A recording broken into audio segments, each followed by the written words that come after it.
Nesta parte do seu especial Perspectivas 2020, nós vamos falar a partir de agora sobre segurança pública. Ao meu lado está o especialista neste setor, neste assunto, Arnaldo Eugênio. É com ele que nós conversamos a partir de agora. Professor, seja muito bem-vindo. Tudo bem com o senhor? Tudo bem, obrigado pelo convite mais uma vez. Coisa boa. Seja muito bem-vindo mais uma vez. Nós elencamos aqui alguns assuntos que foram realmente destaque na imprensa durante o ano de 2019 e eu quero começar conversando com o senhor sobre o assunto feminicídio. Mais uma vez, o estado do Piauí repercutiu muito, inclusive a nível nacional, por conta dos seus altos índices de mortes violentas às mulheres.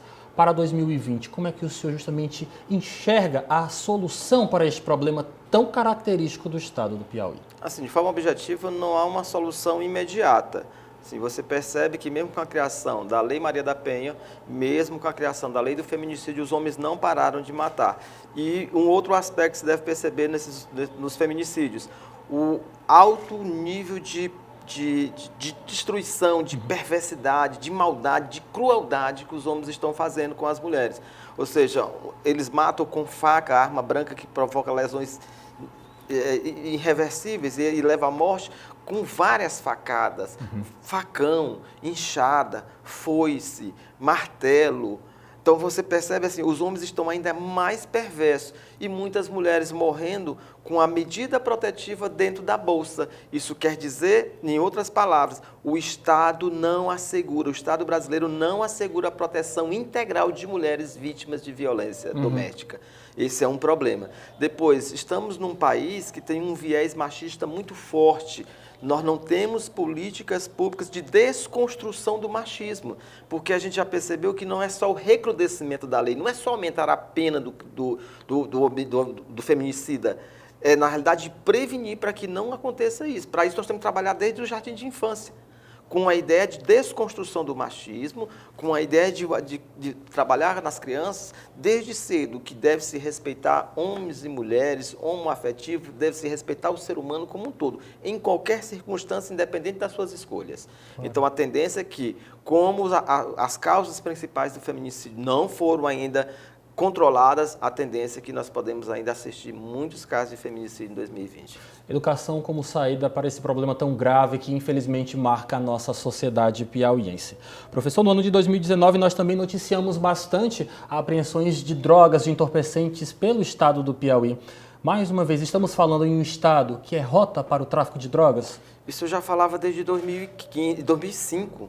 Eu já escrevo uma dissertação no meu mestrado que falava exatamente sobre isso. Teresina é rota do tráfico internacional de drogas. É só você olhar o mapa do Piauí e observar. Nós temos o posto de Itaqui, São Luís, que vai para a África. Eu tenho no outro lado, tenho de Pecém, que é do Ceará, e tenho todos os outros ali na rota do Nordeste. Então, o Piauí, ele está bem no meio. Então, para o Norte, para o Centro-Oeste, para o Sudeste, tem que passar pelo Piauí. Isso aconteceu porque, a partir dos anos 2000, as polícias do Rio de Janeiro e São Paulo começaram a pressionar os comandos de crimes. O Comando Vermelho, o ARDA, que é amigo dos amigos, e outros grupos criminosos, organizações criminosas, foram expulsos, de certa forma, desses estados. Eles procuraram outros mercados. E aí eles foram para dentro dos presídios e começaram a dominar os presídios. E dentro do Estado brasileiro não tem controle sobre o sistema prisional no Brasil hoje.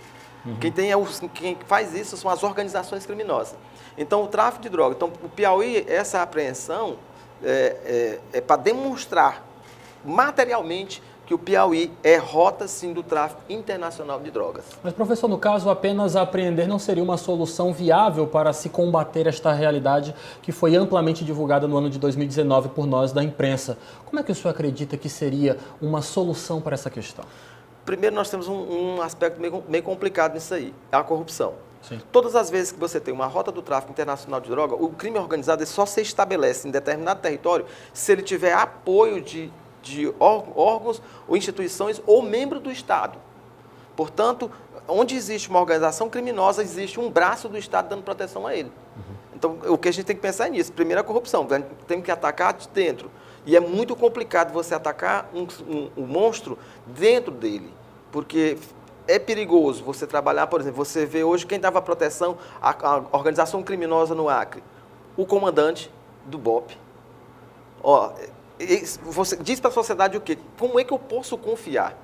A sociedade, a nossa sociedade, ela precisa confiar no Estado, nos membros do Estado. Então, quando membros do Estado estão dentro da corrupção, mesmo que eles sejam pegos, mas a corrupção continua, isso passa um descrédito para a população, um descrédito no Estado. E aí aí você vai ver o linchamento. Aí eu passo a resolver os meus conflitos de forma pessoal, ou seja, através da vingança. Por quê? Porque eu não acredito mais no Estado. Porque o Estado apresenta uma face de corrupção que não me dá segurança nenhuma de que ele vai resolver, ou que ele vai fazer o que ele disse o que se propôs, que é dar o sentimento de segurança. Eles estão falando para nós em sensação de segurança. Está muito longe. Professor, no ano de 2019 nós também noticiamos muito aqui no Sistema de Comunicação a questão dos trabalhos da Polícia Militar do Estado do Piauí defendendo como o policiamento ostensivo como saída para a questão da segurança pública em nossa cidade e também em nosso estado. O senhor acredita que para 2020 essa deve ser uma tendência adotada pelas instituições ligadas à segurança pública, a ostensividade como uma resposta aos anseios da população?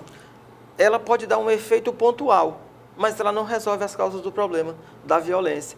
Essa ostensividade, mostrar a presença do Estado, mas um Estado que se apresenta sem planejamento, sem ação estratégica, sem um plano de segurança pública, ele vai agir de forma pontual. Então, eu prefiro que um planejamento estratégico de segurança pública para o Estado, onde o policiamento ostensivo é parte desse plano, que aí inclui políticas de protesto, de promoção e prevenção de uso e de tráfico de drogas, por exemplo, por adolescentes, o não uso de armas de fogo, por exemplo, mesmo com essa flexibilização, uma escola que ensine para além do Enem, não só para passar no Enem, mas para a vida, aí sim eu posso acreditar que nós teremos uma sociedade mais segura. Mas somente, tão somente, a policiamento ostensivo é numa linguagem popular que todos já sabem, é enxugar gelo. Professor, nós lhe recebemos em algumas oportunidades durante o ano de 2019 em nossos estúdios para debater alguns pontos, alguns casos emblemáticos na nossa sociedade que realmente repercutiram muito, que trouxeram grande comoção à nossa sociedade, muitos casos de violência bárbaros. E por todas as vezes que nós lhe recebemos, o senhor destacou bem a questão da falta de um plano de segurança para o nosso estado do Piauí. 2020 seria uma data propícia para tirar esse plano do papel, para pelo menos se começar a pensar nesse plano, professor? Sim, seria um momento ideal e até simbolicamente seria dobrado, né? 2020. Sim. Então seria bom até agora, nessa questão cabalística, que o Estado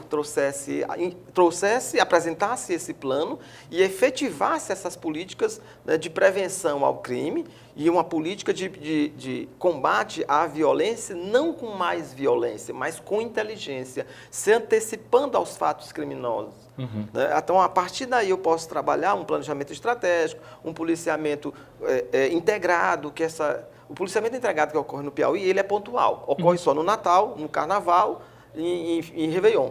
Sim. Era para ele ser 365 dias.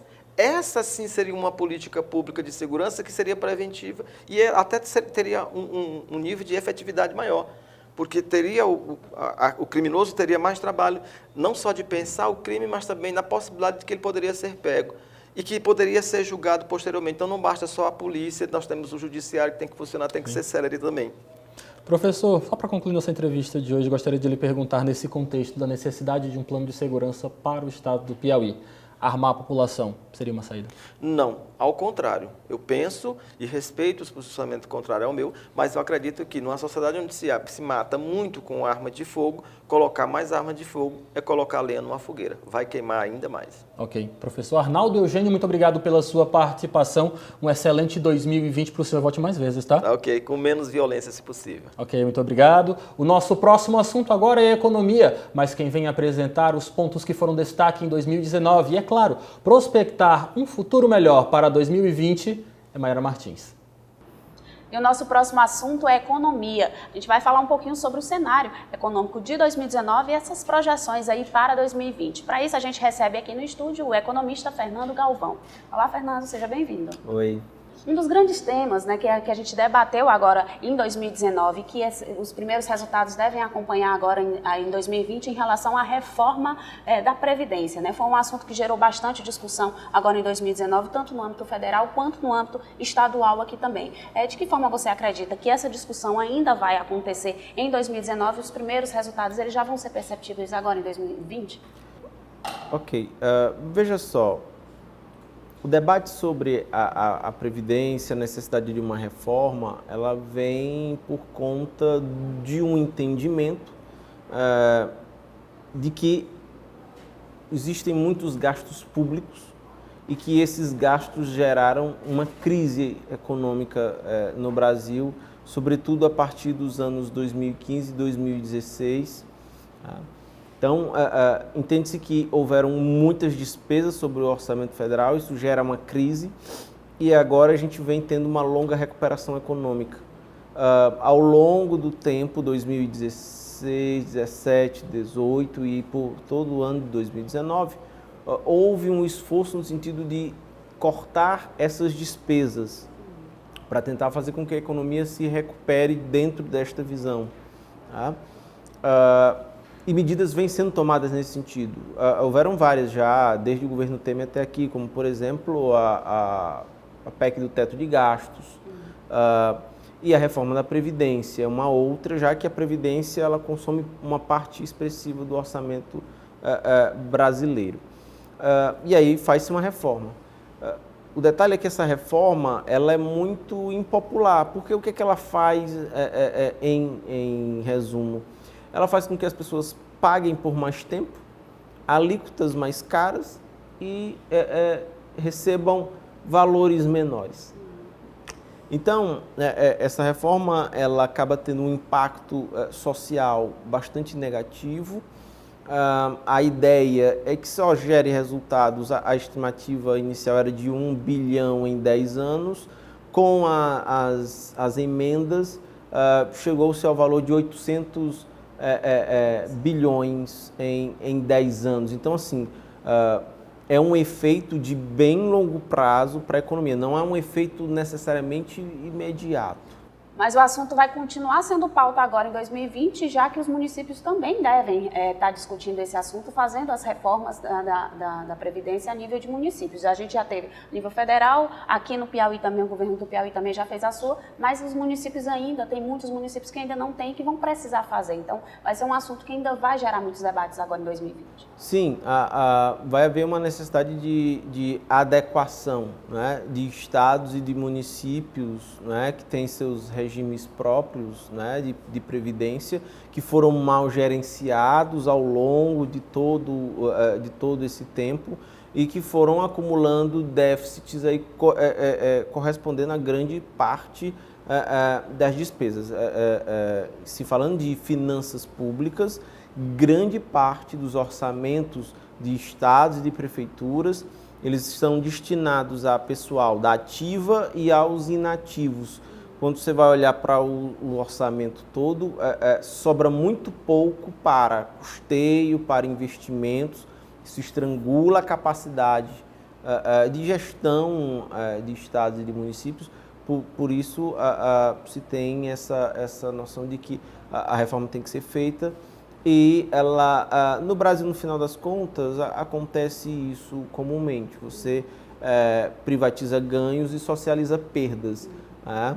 Então, do ponto de vista social, também vai representar grandes perdas para a população, né, no sentido de se tentar promover esse ajuste fiscal. No ano de 2019, a gente também teve muita oscilação em relação ao preço, né, do combustível. Né? Inclusive, a gente tinha vindo já de anos de manifestações em relação ao assunto e foi um período que houve uma mudança na política de preços, né, do combustível e que foi gerando isso no decorrer do ano, essas oscilações. O combustível aumentava, baixava e isso continua até hoje. Em 2020, a tendência vai ser a mesma. Veja só. A Petrobras, na sua governança, resolveu mudar a política de precificação, ela está acompanhando preços internacionais. O preço do barril do petróleo ele é definido pela OPEP, os países produtores de petróleo. Então, quando há uma oferta maior do barril de petróleo, o preço baixa. Quando essa oferta cai, o preço sobe. Isso acaba repercutindo no combustível aqui no Brasil. As oscilações eram mais comuns. Agora, mais recentemente, optou-se por estabelecer um prazo, né, entre altas e baixas, um prazo para reajuste desse combustível, para evitar essa instabilidade de preços numa mesma semana, por exemplo, está variando, subindo ou caindo várias vezes. que acaba atrapalhando o planejamento de distribuidores, de quem vende o combustível e de quem consome também, principalmente. Tá? Então, vai continuar havendo essa oscilação de preços. Agora, mais recentemente, a gente teve ataques especulativos, ou seja, da economia brasileira foram resgatados muitos dólares que estavam aqui aplicados. Quando reduz a quantidade de dólar, o preço do dólar em relação ao real sobe e isso acaba que afetando uma série de cadeias produtivas.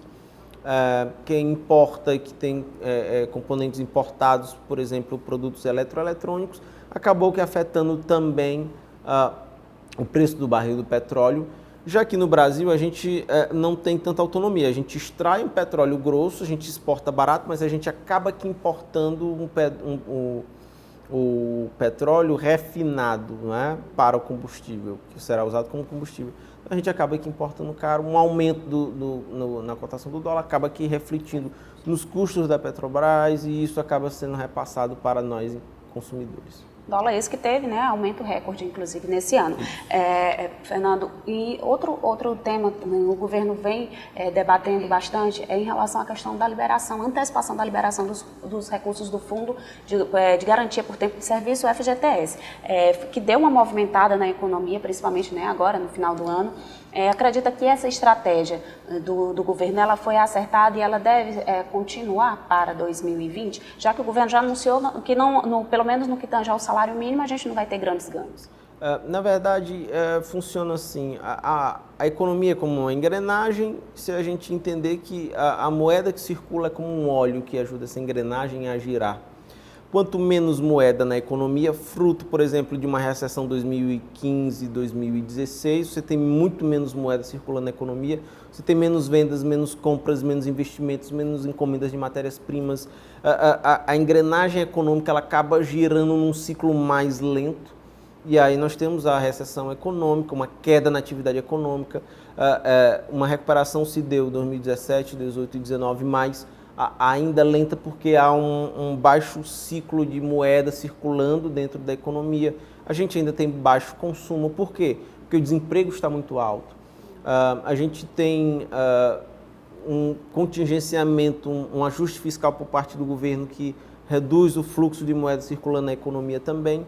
E se o consumo está baixo, o investimento também vai estar baixo. Então, nós temos uma economia ainda girando num ciclo muito lento. Quando o governo opta por estar liberando o saque do FGTS, que é uma grana que a princípio fica parada, você está injetando mais moeda na economia.